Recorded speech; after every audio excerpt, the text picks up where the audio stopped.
Ako si Sinang, isa sa matapat at masiyahing kaibigan ni Maria Clara. Ako ay masaya, masipag at kahit hindi maganda ang aking kinahinatnan, ako ay nananatili pa rin masigla.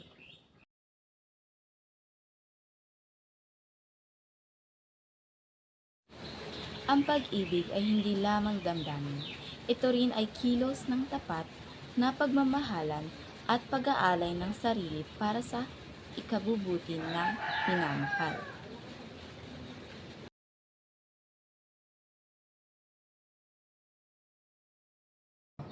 Minsan lamang magkaroon ng lakas ang isang puso upang gunitain ang tagumpay ng iba.